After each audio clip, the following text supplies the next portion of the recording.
Oke, izin ya, Assalamualaikum warahmatullahi wabarakatuh. Kami dari kelompok satu untuk mata kuliah Statistika dan Probabilitas ingin mempresentasikan tentang proyek kami yaitu yang berjudul Pengaruh Banyaknya Tugas Terhadap Kesehatan Mahasiswa.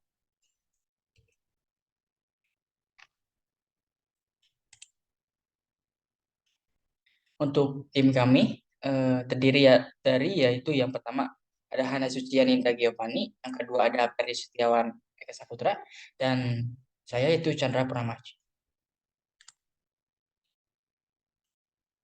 Untuk alasan kami memilih proyek ini, yaitu karena beban tugas yang tinggi pada mahasiswa merupakan masalah yang sering terjadi di dunia pendidikan dan memberikan motivasi bagi lembaga pendidikan dalam merancang kebijakan yang lebih baik lagi untuk mengelola tugas mahasiswa dan meningkatkan kesejahteraannya. Lalu ada identifikasi dari jurnal kami, ada tiga, yaitu yang pertama, banyaknya tugas yang harus diselesaikan dalam waktu terbatas dapat menyebabkan tingkat stres tinggi sehingga menimbulkan kecemasan, depresi, dan kelelahan emosional. Yang kedua, beban tugas yang berat seringkali membuat mahasiswa kekurangan waktu istirahat dan mengalami kesulitan untuk memperhatikan pola makan yang sehat dan seimbang. Dan yang ketiga, menyebabkan mahasiswa menghabiskan banyak waktu dalam posisi duduk dan kurang bergerak secara fisik. Lalu tujuan dari proyek kami ada tiga. Yang pertama, untuk mendapatkan pemahaman yang lebih baik tentang bagaimana beban tugas yang tinggi dapat mempengaruhi kesehatan fisik dan mental mahasiswa. Yang kedua, untuk mengetahui faktor yang memperkuat dan memperlemah pengaruh banyak tugas terhadap kesehatan mahasiswa. Dan yang ketiga, untuk meningkatkan kesadaran di kalangan pendidik, mahasiswa, dan masyarakat umum akan pentingnya kesehatan. Untuk materi selanjutnya akan dijelaskan oleh Pak.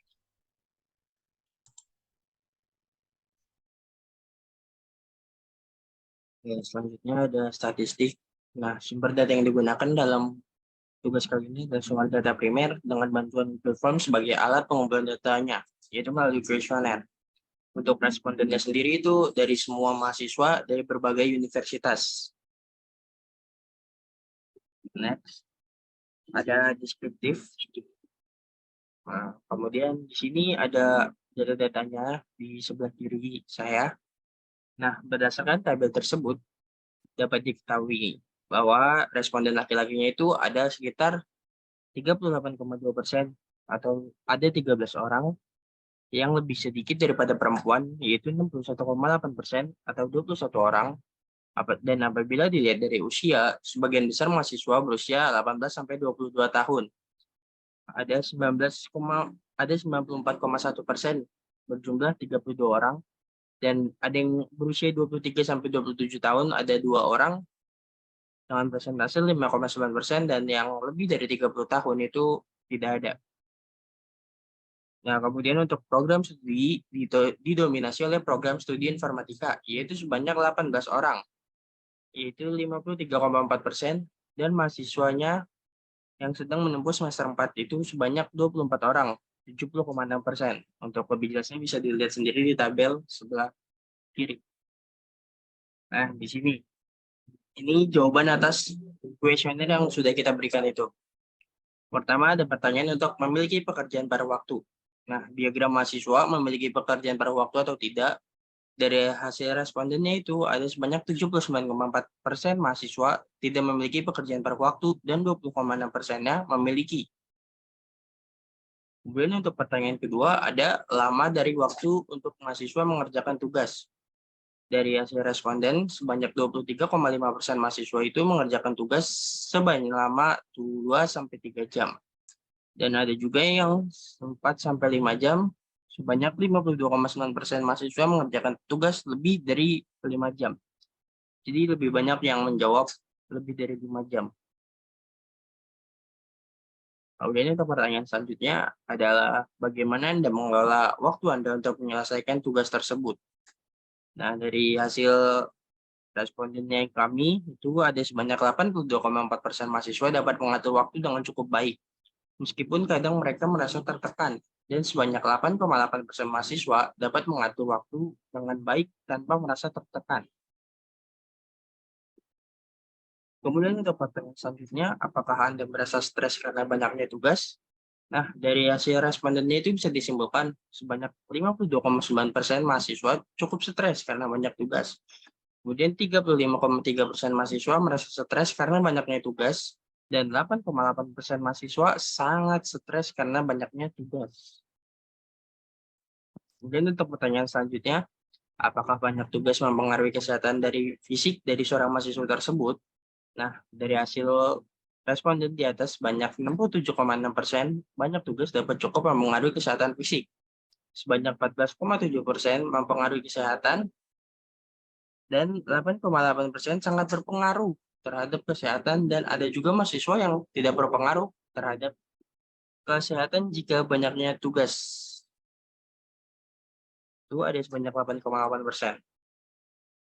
Kemudian untuk pertanyaan selanjutnya, apakah banyaknya tugas yang harus diselesaikan mempengaruhi pola makan dan tidur Anda? Nah, dari 70,6% mahasiswa setuju bahwa banyaknya tugas dapat mempengaruhi pola tidur dan juga makan. Terus sisanya itu ada 20,6% mahasiswa menjawab mungkin. Mungkin dia bisa mempengaruhi atau tidak. Dan 8,8% mahasiswa menjawab tidak mempengaruhi pola makan dan tidur. Nah, selanjutnya akan dilanjutkan oleh teman saya.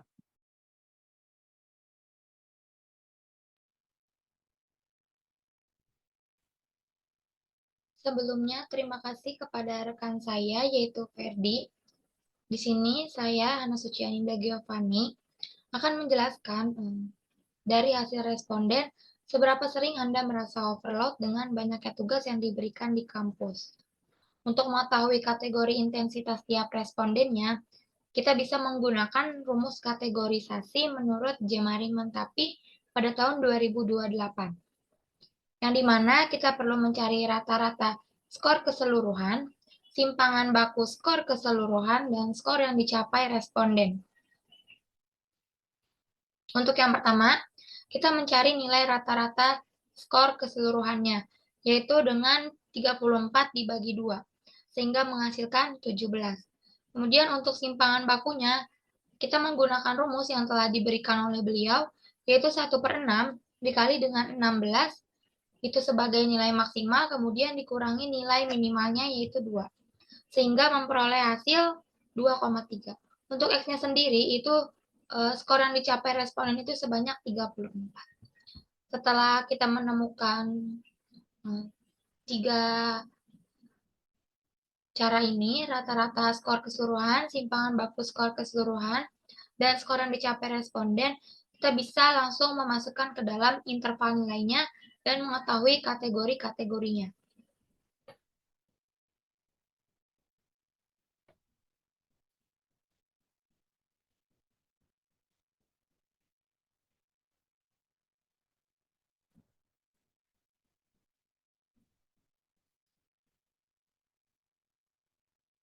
Nah, untuk selanjutnya setelah kita memasukkan ke dalam rumus yang sudah ditentukan dan memperoleh selangnya sebagai berikut. Untuk selang pertama, itu X kurang dari 13,55 dengan kategori intensif, frekuensinya 3 dengan persentase 8,8%. Kemudian untuk selang berikutnya, X lebih dari sama dengan 13,55 dan X kurang dari 17 dengan kategori kurang intensif, frekuensinya 2, dan presentasenya 5,9%. Kemudian, untuk selang selanjutnya itu X lebih dari 17, X kurang dari 20,45 dengan kategori intensif dengan frekuensi sebanyak 16. Kemudian untuk presentasenya 47,1%. Yang terakhir itu X lebih dari sama dengan 20,45 dengan kategori sangat intensif, frekuensinya 13, dan presentasenya 38,2%. Nah, dari tabel tersebut, kita bisa memperoleh median, modus, mean, varians, dan simpangan baku dari kelompok datanya.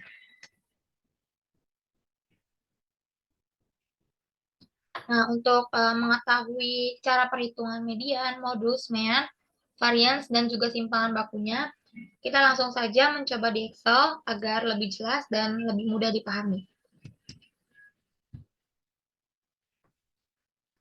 Nah, yang pertama itu di sini kita mencari perhitungan data deskriptifnya dulu. Tadi selang, kategori, dan frekuensinya sudah kita ketahui. Kemudian selanjutnya di sini kita mencari frekuensi kumulatif, nilai tengah, dan juga frekuensi dikalikan dengan nilai tengah. Untuk frekuensi kumulatifnya sendiri itu diperoleh dengan cara 3, kemudian di sini 3 tambah 2 sama dengan 5, 21 itu diperoleh dari 3, tambah 2 tambah 16, dan 34 ini diperoleh dari 3, tambah 2, tambah 16, dan juga tambah 13, sehingga memperoleh hasil 34. Nah, untuk yang nilai tengah ini, kita menjumlahkan nilai selangnya, kemudian kita bagikan 2. Untuk yang pertama, 0 ditambah 13,55, kemudian kita bagi dengan 2, sehingga memperoleh hasil 6,775. Kemudian untuk yang kedua, ini diambil dari 13,55 ditambah 17, kemudian dibagi 2, sehingga memperoleh hasil 15,275. Selanjutnya, di sini 17 ditambah 20,45 dibagi 2, sehingga memperoleh hasil 18,725. Yang terakhir, itu 20,45 ditambah dengan 34, sehingga di sini kita memperoleh hasil 27,225. Nah, untuk mencari frekuensi dikali nilai tengah itu gampang. Langsung tinggal kalikan aja. Di sini frekuensi kita kali dengan nilai tengahnya, sehingga memperoleh hasil 20,325. Untuk selanjutnya juga sama, caranya seperti itu. 16 dikali 18,725 memperoleh hasil 299,6. 13 dikali 27,225 sehingga memperoleh hasil 353,925. Nah, untuk mencari kelas mediannya, kita bisa membagi jumlah responden dibagi dengan 2, sehingga memperoleh hasil 17. Untuk TB-nya, karena di sini kelas mediannya 17, kita cari frekuensi 17 itu berada di kategori intensi. Sehingga untuk TB-nya itu 17 dikurangi 0,05, sehingga memperoleh hasil 16,95. Nah, untuk N-nya itu jumlah dari responden sebanyak 34. Di sini ada sigma frekuensi kumulatif sebelumnya. Nah, ini sebelumnya itu 5, kemudian frekuensinya 16. Untuk panjangnya itu jarak antara selang ini itu 3,45. Nah, untuk D1-nya itu diperoleh dari frekuensi dikurangi frekuensi sebelumnya, sehingga hasilnya 14. Untuk D2 di sini frekuensi dikurangi frekuensi setelahnya, sehingga memperoleh hasil 3. Nah, untuk mencari modus, langsung saja kita masukkan ke dalam rumusnya, TB ditambah dalam kurung D1 dibagi D1 ditambah D2, kemudian kita kalikan dengan T. Nah, sehingga di sini memperoleh hasil 30,75. Kita langsung input aja kayak gini.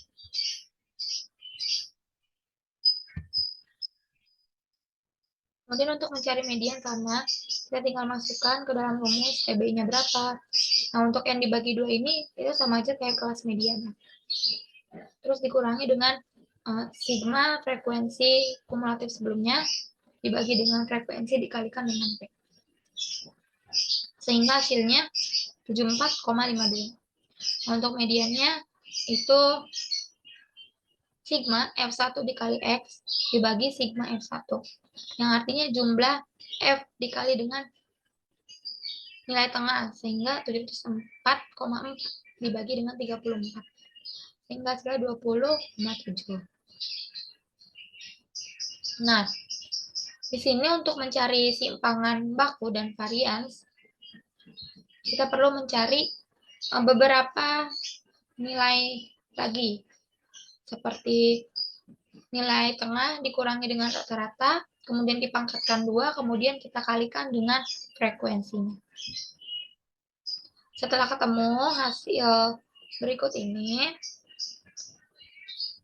nah, kita bisa masukkan ke dalam rumus variansi. Yaitu di sini F rumusnya F dikali nilai tengah dikurangi rata-rata dipangkatkan 2. Kemudian dibagi N. Nah, ini sigmanya. Kemudian dibagi dengan N, 24. Sehingga memperoleh hasil 200,1.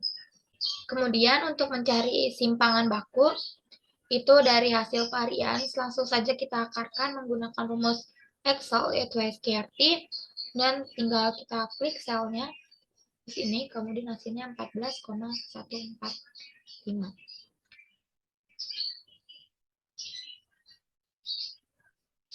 Untuk yang selanjutnya itu, ini ada data inferensial. Nah, di dalam data inferensial ini, kita sudah menemukan hasil data, yaitu rata-rata diperoleh 20,7, dengan simpangan bakunya tadi 2,81. Untuk probabilitas atau di sini populasi, yaitu untuk 34 responden. Nah, di sini H hipotesis 0 itu banding mu lebih dari sama dengan 34. Kemudian untuk hipotesis 1 banding mu kurang dari 34. Nah, untuk mencari TH dan T-tabelnya itu langsung saja ke Excel biar lebih jelas.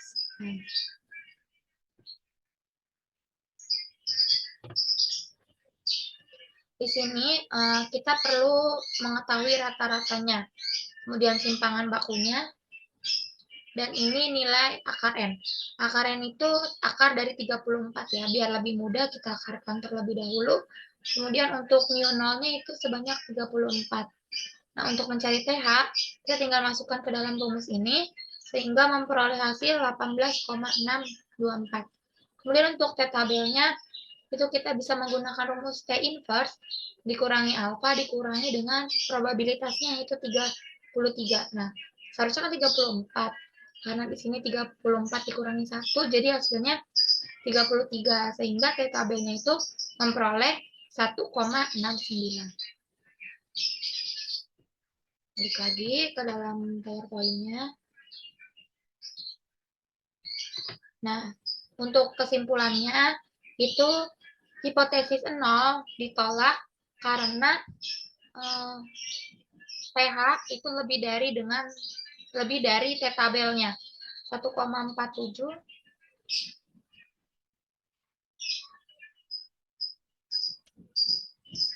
Sini untuk TH-nya itu 18 ya, 18,624.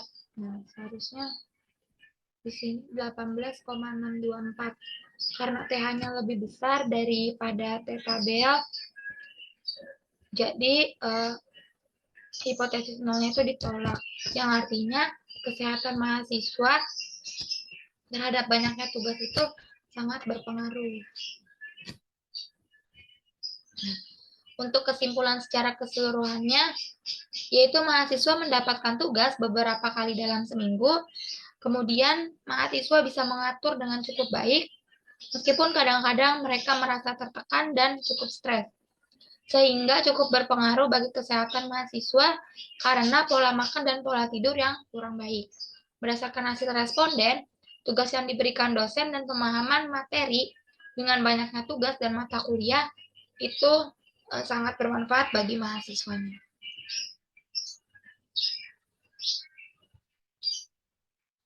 Sebelum kami tutup dari kelompok 1, saya akan memberikan hasil dari responden tersebut.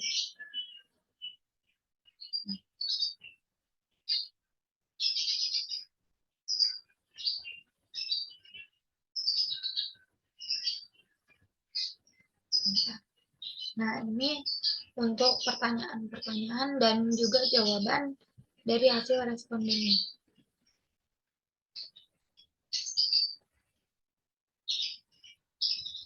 Ini untuk sekilas pertanyaan-pertanyaannya yang sebelumnya sudah dijelaskan oleh teman saya, Ferdi.